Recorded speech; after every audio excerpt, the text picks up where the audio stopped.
She is known as the Queen of Scream. Darby Mills has agreed to be my guest on today's episode. Reluctantly. Today's podcast brought to you by the Clayton Bellamy Foundation. ClaytonBellamyFoundation.org, supporting education and community-based programs in the province of Alberta by providing financial support to arts programs in need and by advocating the benefits and importance of arts education. ClaytonBellamyFoundation.org. Reluctantly. There she is. Darby Mills, terrific to see you. First of all, I know we're right fellow Sagittarian. Happy birthday, and this is a significant birthday, is it not? Yeah. Yeah. Yeah, it is. Have you already been taking advantage of the deals at Shoppers Drug Mart because of your age now, or? Well, you know what? Since 60, I've been taking it. Actually, about 50 people were saying to me, "Are you a senior?"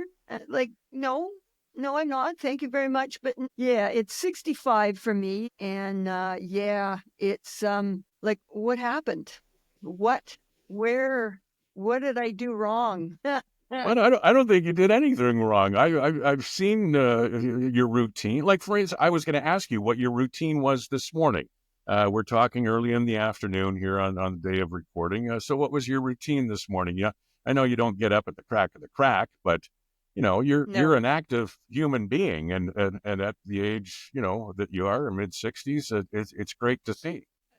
I didn't work out this morning. I work out 3 times a week. I do either a 7-song workout or a 18-song workout, just depending on how I feel, or if I've got something important coming up that I think I should try to be looking my best for, I'll go do the full workout.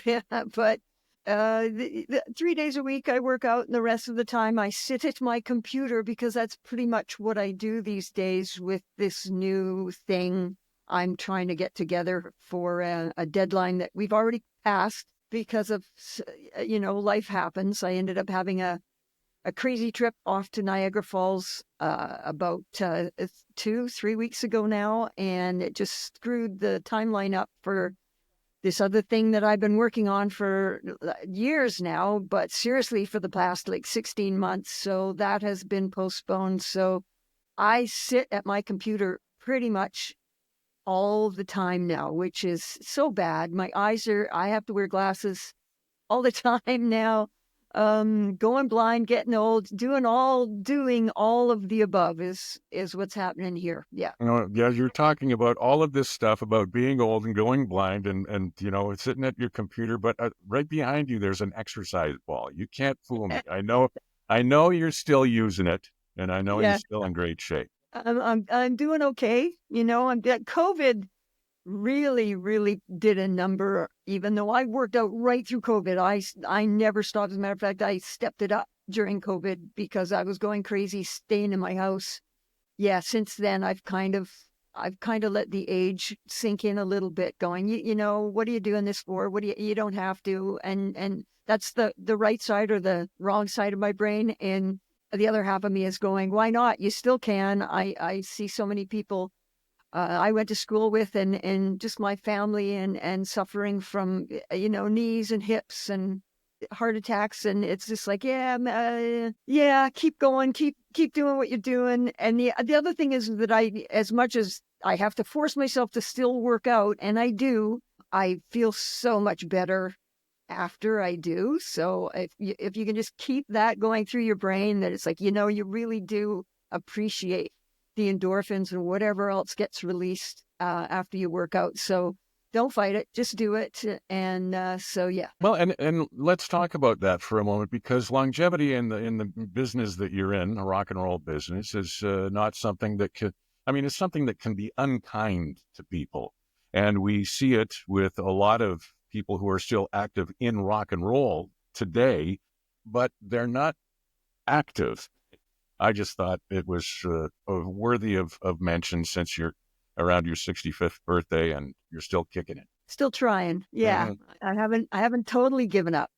So at the beginning, I talked about how you got the moniker, the Queen of Scream.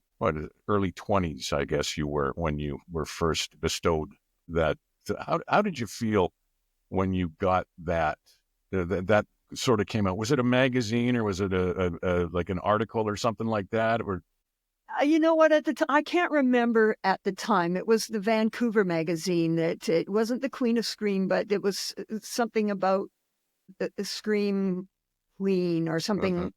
It wasn't quite that phrasing, and it wasn't until about 2016 that I was doing an interview with a motorcycle mama, and I think she is who actually coined the phrase "Queen of Screams." So it wasn't till much, excuse me, later that that came out. And then it was right at that time I had just left the Headpins. In 2016 was my last shows with them, and I had just answered a phone call from a Glenda saying she wanted to do a documentary on the singer from the Headpins, and I said it's not public knowledge yet, but I'm no longer part of the band. I'm finishing out a few shows that they've got for the summer, but you can contact them and whoever they get to sing for them, if it's Headpins. And the timing was just so fabulous for me because she said, no, I'm actually from New York and I know of you and I followed your career and I would like to do an article or a documentary for TELUS On Demand regarding the Queen of Scream, the singer that I know who has done those songs, yada, yada, right? So the timing was awesome. Thank you, Glenda, again, from the bottom of my heart, because it really helped to kickstart my new solo career in 2016. It didn't come out till 17 because they filmed for on and off for a couple months. And then, of course, the editing process. And I've learned so much about that in the past 5 years. During COVID, I stuck in my studio at my computer. I learned a small amount about video editing, and I'm extremely passionate about it now. And that's one of the reasons why I'm sitting in my studio all the time. Is I'm kind of taking you down a path here. I hope you don't mind. No, I'm no, setting up my next gig. I'm have been editing a live documentary, if you will. I've got 18 videos that I've done for a new show called True Story, which is a video documentary, but the band plays the songs live as the video documentary is running. So it's set up to go into the soft cedars. We haven't started booking it yet because it's not finished yet. 16 months I've been editing, and we had one rehearsal trying to get the band and the videos all to sync up perfectly. And wow, that's fun. Um, Whoa. Okay. So we spent a couple hours figuring out what songs lined up with the videos that I put together and what didn't. And now I'm in the process of fixing all of that. We were supposed to actually stream it worldwide with a fabulous company who's being very supportive of us out of Vancouver. But I had this strange left field hook thing that I chose to do in the middle of November, I think it was. I went to Niagara Falls on a crazy, crazy, crazy whim and participated in something that I am under a do not reveal contract for, in hopes that it would be something positive for my career. Well, we're yet to see what happens with it, but during that time we were supposed to stream the live documentary True Story. So everything's been put on hold for that, which gave me time to go in and fix everything. And so now we're rescheduling, and hopefully we'll be doing the stream, or we'll be filming it, a 5-camera shoot in hopefully March of next year. So what you're talking about, and I did see your YouTube little 5-minute short, and I thought, oh, this looks interesting. And it made me think of, and I know it's not going to be the same, but when Randy Bachman came through and he had his band and he's sat and told stories, and then they play either a full song or part of a song, going back to the Chad Allen, the Expression days, into the Guess Who, into the BTO stuff. And it was an evening of telling stories. It was really cool because my wife and I took my father-in-law, and my father-in-law actually went to school with Randy Bachman in Winnipeg back in the day. So it was neat for him to see that and kind of relive it. And then Burton Cummings has come and done something similar. And then Tom Cochrane had his songs and stories thing that he did with Bill Bell back earlier in the fall? It is different. It's not just storytelling. It is storytelling into this is where this song came from in my career, and this is why I do it, and whatever other stories happen in the meantime, and then figuring out how to get the footage to actually stop at the end of the song and still have this logo on the screen. This has been one of the, and then starting the songs at the right time and make it's just industry problems. We're going to get it figured out. And I'm really excited about it. And I hope that people will appreciate or be interested in enough to come out to see the shows. It's going to be in the soft seaters. So it's not for the rock shows. It's more for, even though we're still going to rock out, we're still doing lots of headpins, but we're, as the promo said, Nazareth and Allman Brothers and songs that meant something to me as I was coming through the industry. And then a couple songs that I've done in the past couple of years that come from England, where I took part in a couple albums that were compilation albums by A-listers that this company, Escape Music, puts records together with all kinds of incredible players. I just happened to get a call and I sang vocals on a song called Trick of the Light.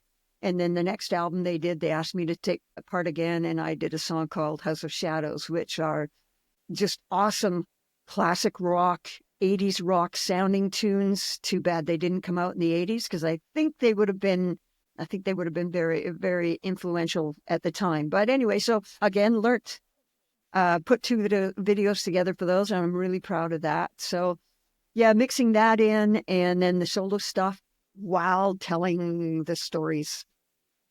So it's the same thing, but just more visually, hopefully attractive. With some of the material that you're going to be singing that will either not be stuff that you've performed or written with Headpins back from 3 albums or done with the Darby Mills project, do you have a specific, and I know there's been the Janis Joplin and like you mentioned, the Allman Brothers, and is that the kind of stuff that takes you back to the days? I remember you telling the story about grade 10, first going over to see a classmate's band in his basement or garage or some such thing, and they were trying to get you to sing art songs.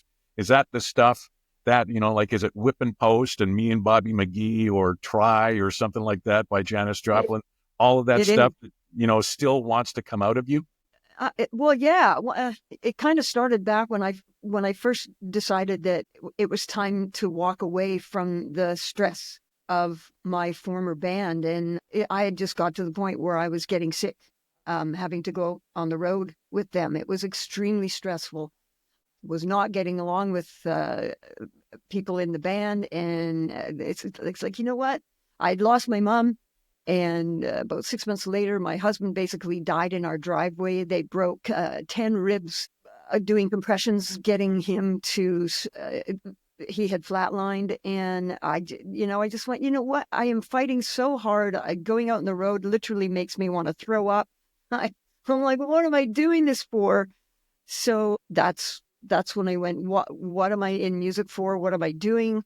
And that's in 2014 is when I realized that maybe it was time that I reevaluated my being in music. And at that point, it'd been almost 40 years. I'm coming up on 45 years now as paying my bills or not as a singer. And it was back then that I went, these are songs that I did way back then that I loved doing. But when I joined the Headpins, all of a sudden I was this. I was out of what I could do. I was this. And I did that for 36 years with them. And as much as I tried to change, that wasn't a possibility. And yeah, with all the rest of the life that was happening at the time, it was around 2015 that I came up with this idea of maybe I should just go back to my roots.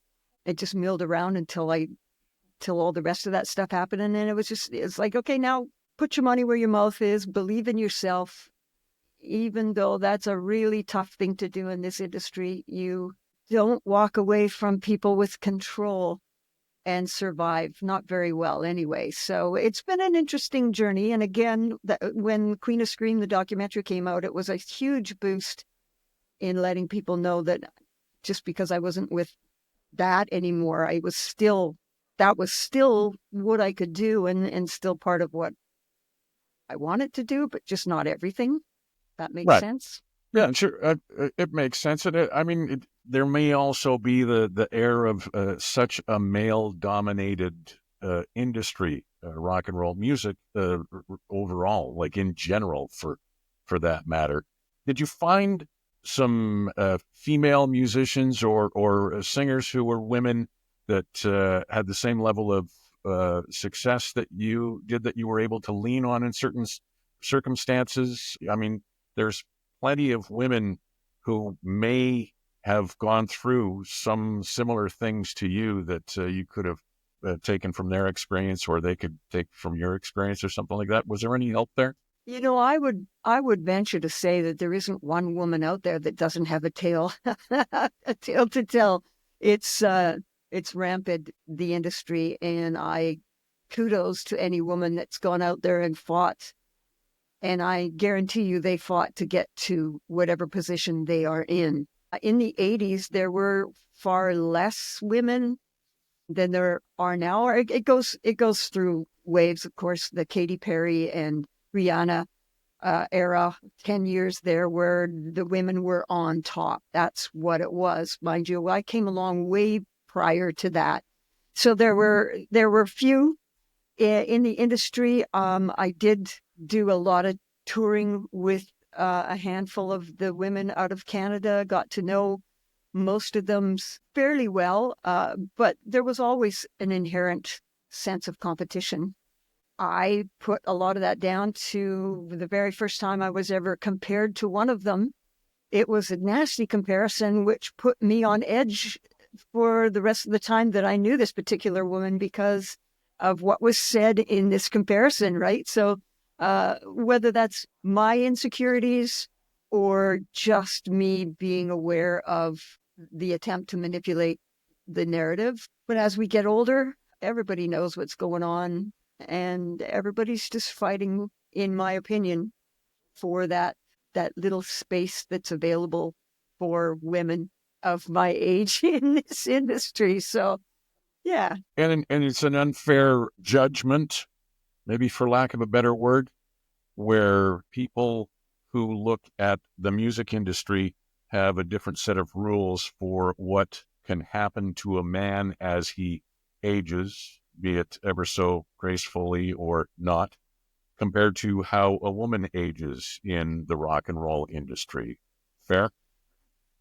No, it's not fair, Yeah. but is that fair to say? Yeah. Yeah. It's an accurate point, I do believe, although I had mentioned that once on a social media post. Isn't that odd that he can get away with that and yet a woman wouldn't? And a couple comments came back with, "Oh no, he's getting his fair share of shame." So it's like, yeah, well, you know, you got to pick your battles, and whatever those boys are doing, good on them. I'm just gonna continue to be true to me.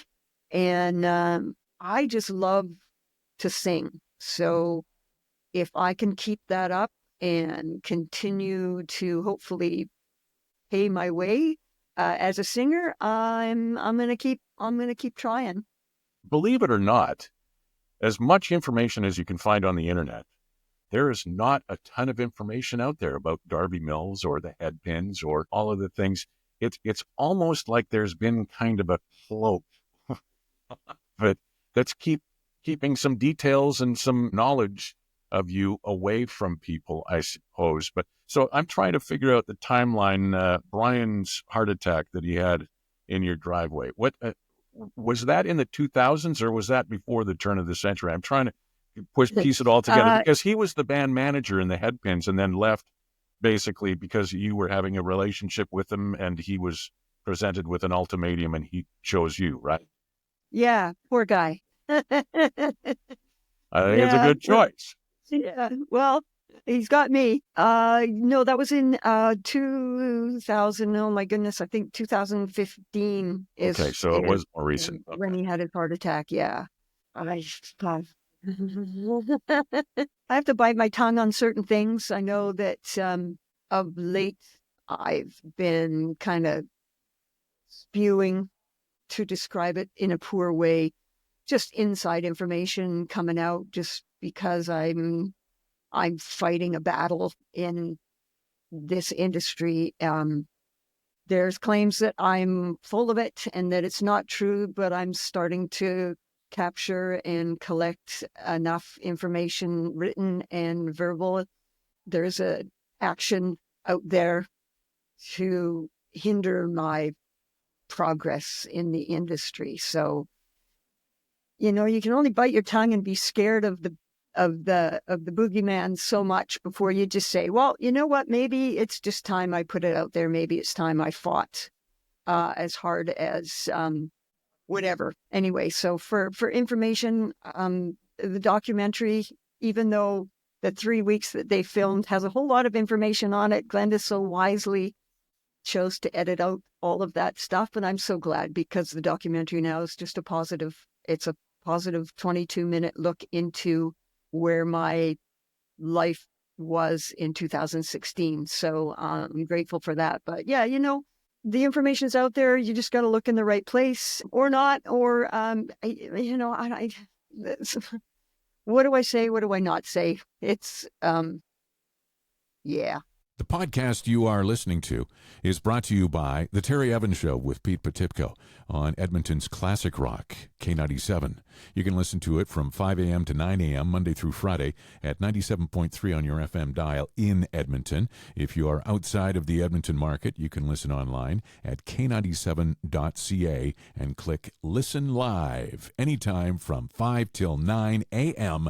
Mountain Time, Monday through Friday. The Terry Evans Show with Pete Potipko on Edmonton's Classic Rock, K97. Reluctantly. Well, I'll tell you something. You are, we're a fellow Sagittarian, and December 3rd is your birthday. You turn 65.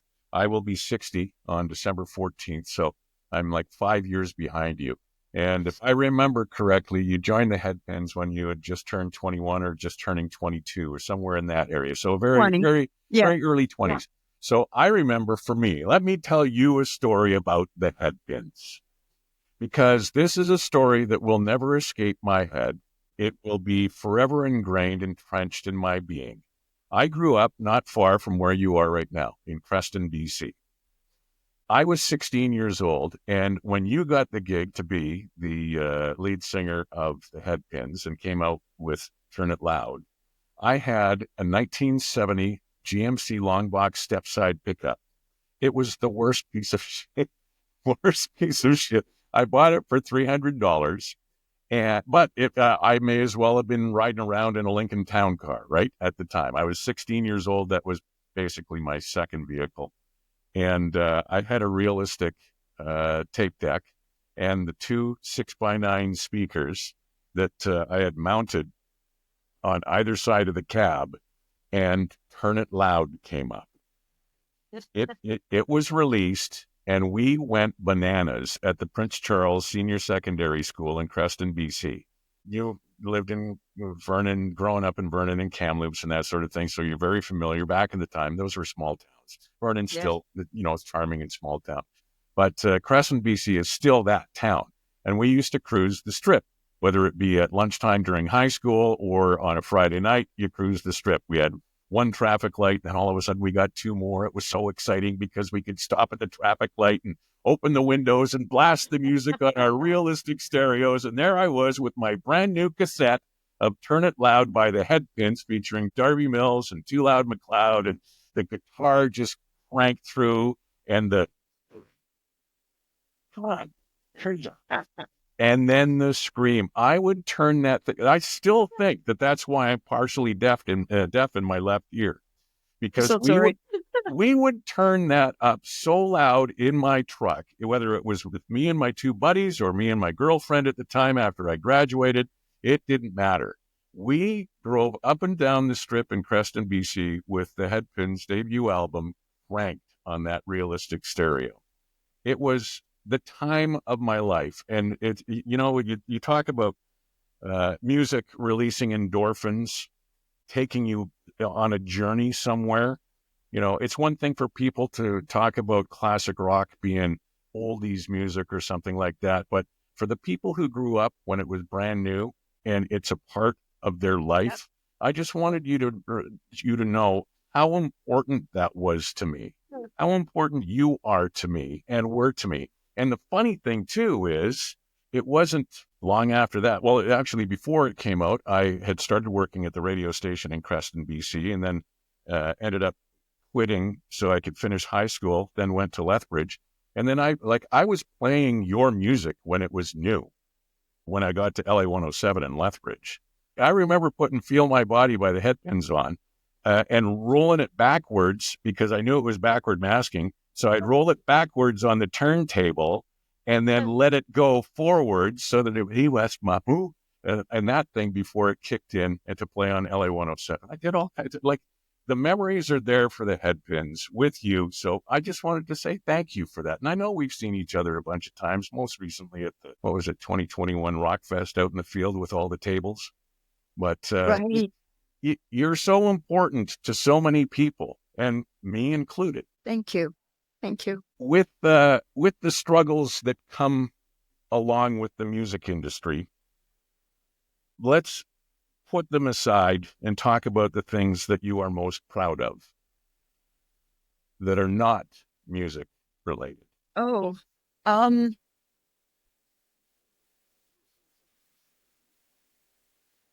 have two boys Yes, you that do.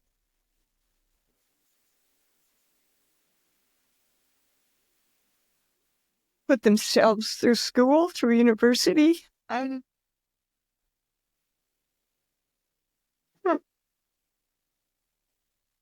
and they're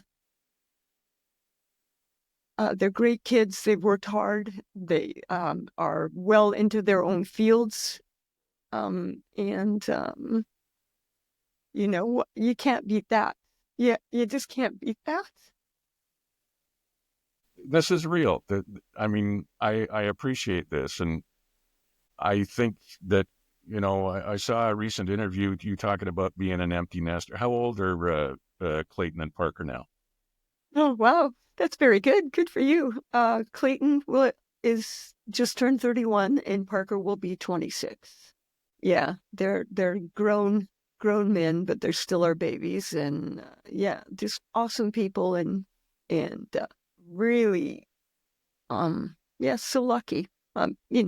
We beat them enough when they were children that they paid attention. Yes. Just like any good tail end of the baby boomer parent should, right? Exactly right. Yeah. Do you mind? I know, like, I don't want to pry, but what is their occupation? What did they end up going to school with? Is it something in the private sector? Is it music? Is it is something in the public or? Neither music, even though one could have been a fabulous drummer and one could have been a singer, but the oldest went to Emily Carr, put himself through Emily Carr in Vancouver, and is a graphic designer and has worked for a company since his second year of university, and continued to work for that company while putting himself through the program at Emily Carr. And the younger is a CPA. He's a certified accountant at this point in time, and 25 years old. He's driving off to different little towns here and there in British Columbia and auditing credit unions. It's like, what? So yeah, it's pretty funny. Every time he jumps in the car, I'll be gone for a week. I'm going to go audit this credit union or whatever. And it's like, wow, okay, you go. At the beginning of the conversation, we talked about how active you are. I saw the video of you out golfing. How long have you been golfing, and how's your game? I golfed a little bit back when I lived in Vancouver 40 years ago. And after putting, I don't know, 6 golf balls in the water hole on the first tee of a particular course, I quit and didn't pick up golf clubs again until about 10 years ago, and started just golfing with the ladies, which that might have been what you saw on the documentary. I was out with the ladies. My game has improved since then. I've got some new to me expensive golf clubs that if anybody tells you it's not the club, they're lying. It's totally the club because my game has improved immensely since getting these extremely expensive clubs handed down to me. But it's more of a get out on a Saturday, and I go with my husband and two of his foursome. They get birdies all the time, so we enjoy birdie drinks, birdie juices, and it just becomes an afternoon or 5 hours of just giddy swinging the club and driving around in a golf cart and just enjoying the beautiful golf course here in Vernon Golf Course. And it's more than the sport that it is to me. It's just an opportunity to get out and stop thinking about the world and just appreciate being outside and drinking. Yeah. Being outside and drinking. The pregnant pause was perfect. And Vernon is a quaint town. Like you being there as a kid and then going back. How much has it changed? I know it's changed a bunch. I've been through Vernon back and forth. We have a place up in Anglemont in the shoe swap. And being a BC boy, how nice was it for you to go back to Vernon, being that it was your childhood? Well, it was kind of a retreat. What's the proper word? Not a retreat, but we're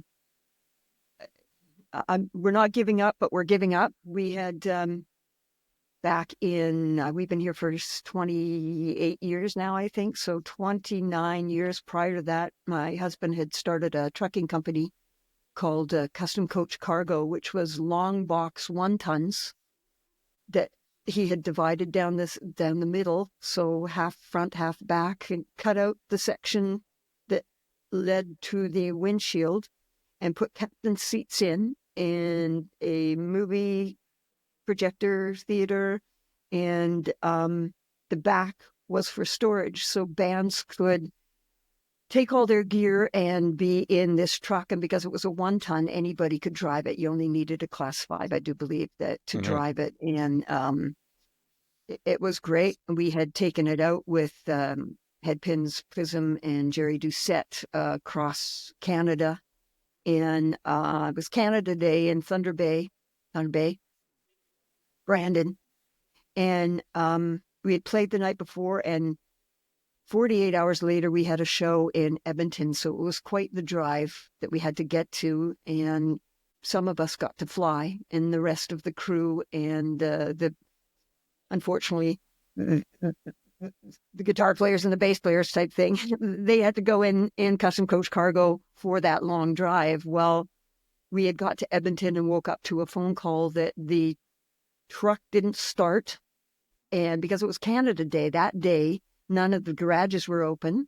So the radio station had announced on air that our truck wouldn't start, and we were desperate to get to Edmonton. If there was a mechanic out there that could help, would they please show up? And that's parked at the bar. And a biker graciously showed up, crawled underneath, figured out what he thought would make it work. He did something. It started. Yay, we're good to go.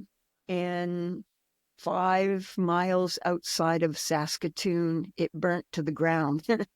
Like literally burnt to the ground. All that was left were the frames of the seats and the tires and the bed and the cab of the truck. It was all gone. They got all the gear out and had to rent 2 vans to take everything.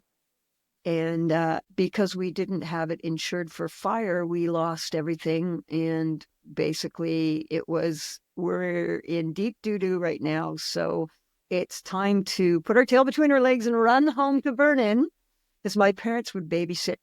We only had one son at the time. So instead of having them continuing to drive down to Vancouver, we thought we'd come back home to where the family could help, because I figured I was going to be working for the rest of my life to pay for this terrible faux-pas that had just happened. So coming home to Vernon was not necessarily a joyful thing, although I'm happy that we came here. I had another boy a year later, and we raised our 2 sons here in Vernon, which was probably a better place to raise them in Vancouver, I guess. I don't know. There's problems in every town.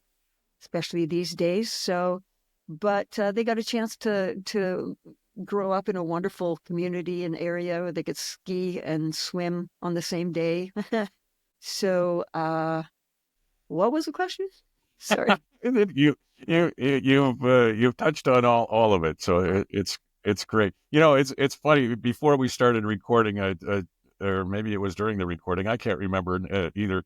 But I talked about how I was from. Oh yeah, I did say I was from Creston, BC, but I did live in Vancouver for 3 years, grade 5, 6, and 7. So when you're talking about Vancouver being, not necessarily a better place to raise your second son than Vernon, take this into consideration. When I was in grade 5, 6, and 7, I was going to the University Hill Elementary School. Well, first year, grade 5 was Walter Moberly School by the Blue Boy Hotel. And then later in grade 5 and then 6 and 7, I went to the University Hill Elementary School on the UBC endowment lands. And we had a thing where we had to raise money for the school by selling chocolate-covered almonds. So I would get on the bus and take it downtown, and I stood out in front of the Vogue Theater on Granville Street selling chocolate-covered almonds to the hookers. I almost won. I came in second place for the most almonds sold throughout the entire school. Chocolate-covered nuts. Yeah. So there, look and see what your son missed out on, that opportunity. Well, there you go. Well, they kind of did that here. They were both in Taekwondo, and we did a fair amount of fundraising and tournaments and stuff like that. So they got an introduction to the real world somewhat in that way. But yeah, it's a different time. I'm not sure you would take your children and send them on a bus to sell chocolate nuts to hookers today, but maybe. I'm going to drink to that. Yeah. You talked about going back to Vernon when you had the one boy, and it was a babysitting kind of situation from time to time, so that nobody had to travel to Vancouver. What was it? Both your parents that were still involved with that at the time? They were both still alive. Yeah. When you tell the story about how you got into music, how it first clicked for you, how you wanted to do it, it was about your dad singing some traditional songs on the beach at the lake. Was it Lake Okanagan? No, it was Maple Lake. Oh, which okay. Is, one end is at Lumbee and the other end's past Armstrong, and up north, goes north. My aunt lives is just outside of Vernon toward Lumbee. So I was just there this past summer visiting her. So the Maple Lake is a smaller lake, obviously. I'm not sure if the voice would carry all the way across Okanagan from the Vernon side. Probably not. Yeah. But you're talking about how your father would sing, and he'd be on the shore of the lake. I would assume that you guys were having a campfire or a beach fire or whatever the case might be. And then the people on the other side of the lake were receptive to his singing. Yeah. The first thing I thought of when I read that story is, imagine if they would have said, "Shut up." What would that have done to your psyche as far as you getting in there in grade 10 in that basement band situation? Yeah, that could have happened, but thankfully, it didn't. So, it was a magic. Literally, I remember just sitting on the logs. I have a picture in the true story of me resting on the log. I think I'm holding up a package of cigarettes. At the time, things were different. Yes, you probably went and got them from the store for you, for a parent or an aunt or something. Yeah, I was like two years old at the time, but yeah, and that happened until basically until I hit high school, and then I spent every summer at the arena because I figure skated all summer, like from grade 8 right through till graduation. I'd skate all summer long as a figure skater training. But yeah, those were wonderful times, and my dad had a fabulous soprano voice, and just seeing the campfires, and the song would end and you could hear "woo" coming from the other side of the lake, and I called it epiphany, and it was it's like that is cool. I'm in. Give me some of that. So I knew from a young age that And that's what it says, that I was going to be a performer. It was destined. The Edmonton Oilers Community Foundation is a proud supporter of oil country and has been contributing to our community's success since 2001, with a focus on programs aimed at those most vulnerable in our community and youth hockey programming as well. You can find out more about the Edmonton Oilers Community Foundation by going to nhl.com/Oilers/EOCF. Reluctantly. So when you were in grade 10, we talked about the first time you were in a jam or rehearsal sort of situation with a local band, your buddies or whatever it was in the basement in Vernon, and then flash forward to graduating from high school, and then all of a sudden the experience that you had gained in those short 2 years, you were off to Calgary with your Gremlin, by the way, awesome car. It really went fast. What was it like? You could have gone to Vancouver, which was maybe equidistant, but you chose Calgary, and I mean, from there, I'm just trying to figure out the timeline of going to Calgary, and then was Steelhead before Calgary, or was Steelhead in Calgary, and then the Headpins after that? And that year and a half that from leaving school, I loaded up my Gremlin less than a week after graduation and moved out to Calgary because I had become fairly good friends with a bunch of Calgary bands that would be playing the David Thompson Hotel in Kamloops, which is where I lived at the time.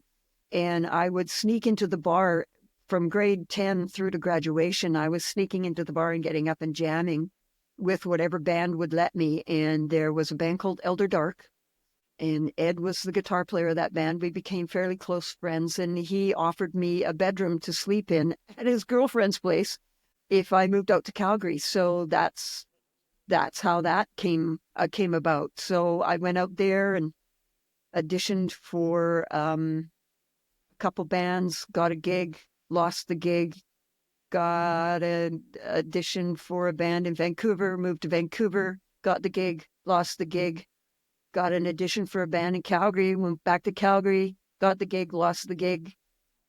Sergeant, I worked with a band, which strangely enough, I just talked with Wolfgang just like 3 days ago. It was in that band, and I haven't thought about Sergeant forever, and lost that gig, went back to Vancouver. I mean, whatever, anyway, back and forth at least 6 times until finally running into Steelback in Lethbridge. okay, And, yeah. And I was with a 7-piece African-American band from Harlem, New York. I ended up singing for them.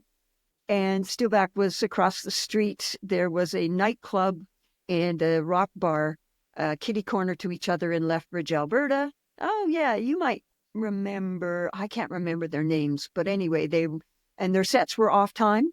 And so we'd leave the stage and I'd run over and watch the rock band from Vancouver. Actually, they were from Victoria. And by the end of the 2 weeks there, I was offered the job to join Steelback. So, Are you talking about Ed and Dave from the Alec Arms? Alec Arms would have been the rock room. I believe think that's so. where I first saw you. I think that's where I Yeah. first saw you. I was working in Lethbridge at LA 107. Probably with Steelback. Yeah. I think so. Yeah. Do you still have any of the Alicia Bridges in your repertoire that you could rattle off at the drop of a hat? I'm sorry. What are Well, loose? you said you were in the disco band Oh, for a short Anita, period of time.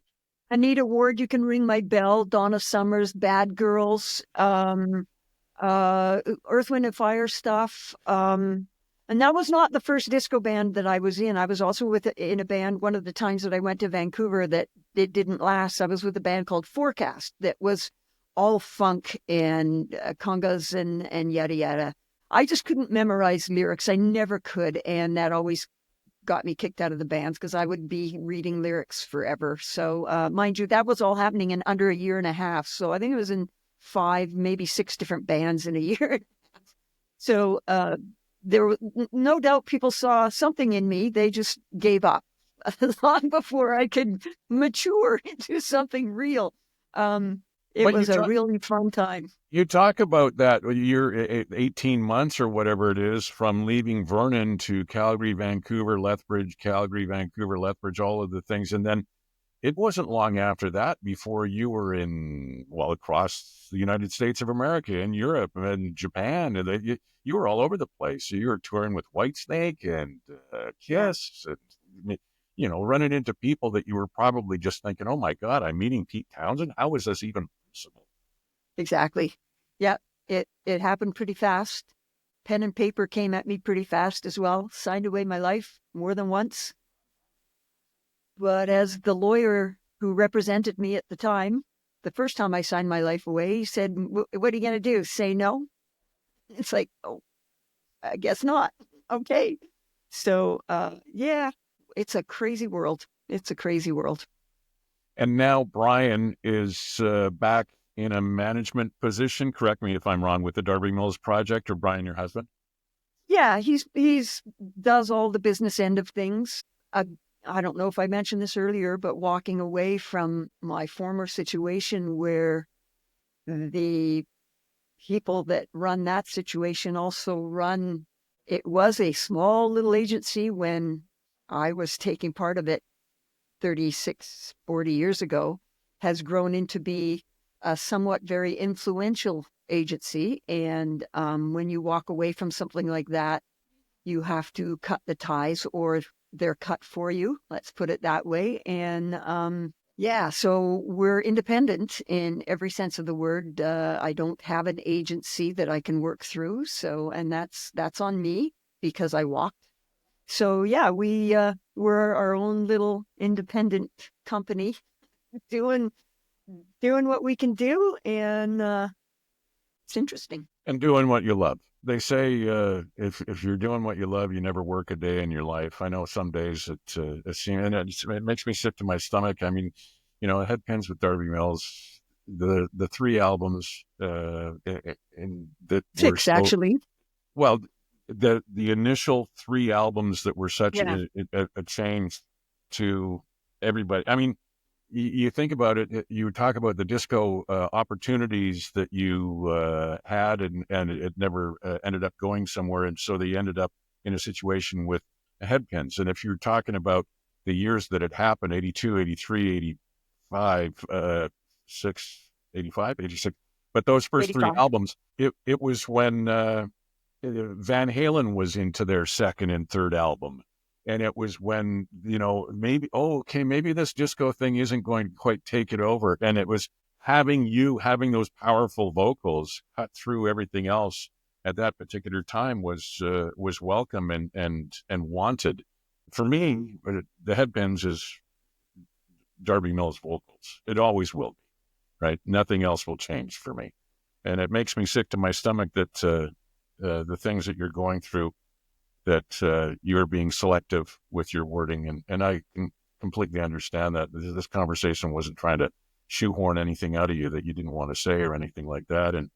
And I swear to God, I'm going to start phoning my friends in the Golden Horseshoe area to try and find out what the hell you were doing at the beginning of November, because I want to know what that is. You're keeping a secret from me, and I don't like it. I'll tell you after. I'll Okay. tell you after.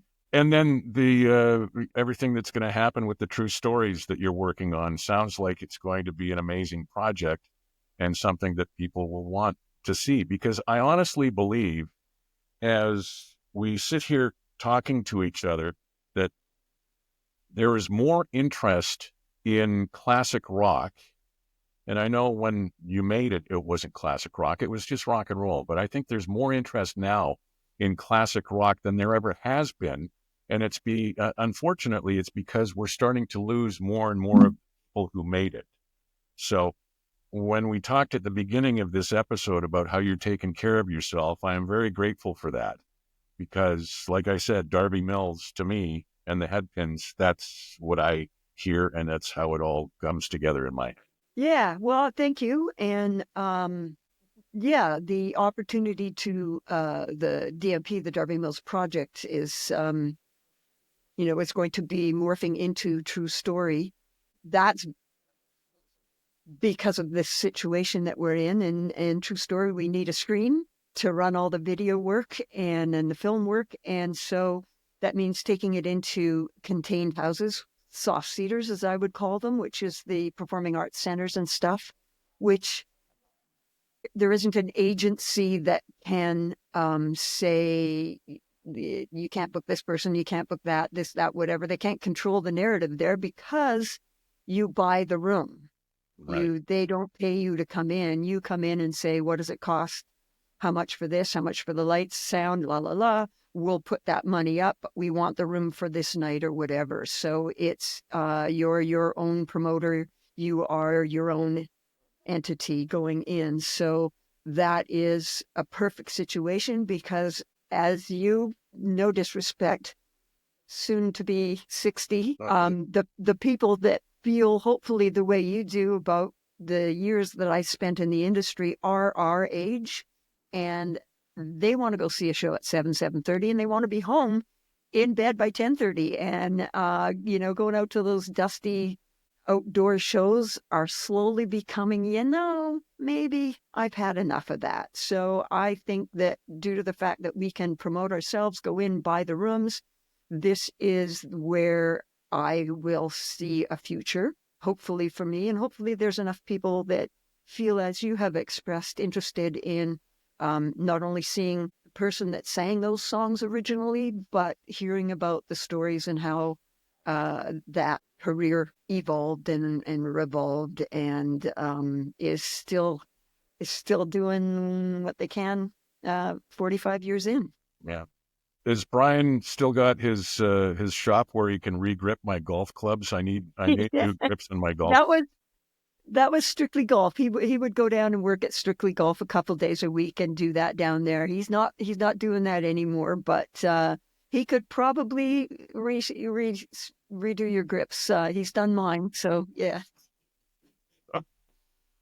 Darby, love to Brian and Parker and Clayton, and to you, of course, and thank you so much for taking the time to be with me today. It is totally my pleasure, and thank you so much for keeping me in your thoughts and whatever. And if I can, just one more.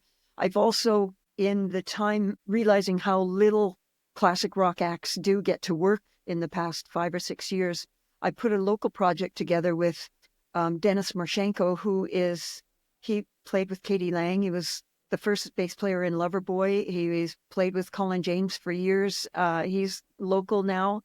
And it's a project called Press Play. And the name comes from, you would have to press play on your tape recorder to listen to these songs. That's the era they come from. So it's a little bit of late 50s stuff and like Crimea River from Julie London. And that's the extreme this way into Dave Clark 5 or 4.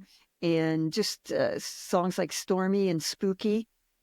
Songs that I sit on a chair to sing, as everybody on stage is a 4-piece. And we just play these great old songs where I get to do singing and not belting or screaming. And the other reason is that I know that I'm going to have to sing until probably 85.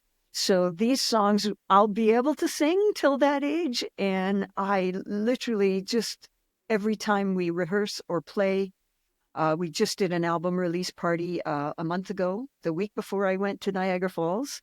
The crowd, we did a 4-song encore because the crowd was just like, wow, I haven't heard these songs. And Dennis is just the most incredible bass player, and our guitar player, John, and drummer, Rich. It's such a great band. And I'm so looking forward to the days in the future where that project also gets to be recognized and start hitting some of the soft seaters as well, because it's just so good and so fun. And I'm just loving being part of it. So Press Play. I can't wait. I would love to see that. That would be outstanding. we have a page, Press Play the Review, REVUE, that some of our songs and stuff are on there. If you want to check it out, it's just the most fun, and I'm so looking forward to the years in the future where we'll be standing up and being recognized for what we're doing with these guys as well.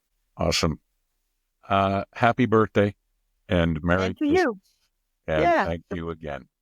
Thank you. Reluctantly. Today's podcast brought to you by the Edmonton Oilers Community Foundation with a focus on programs aimed at those most vulnerable in our community and youth hockey programming. To find out more about the Edmonton Oilers Community Foundation, go to nhl.com/Oilers/EOCF. Reluctantly.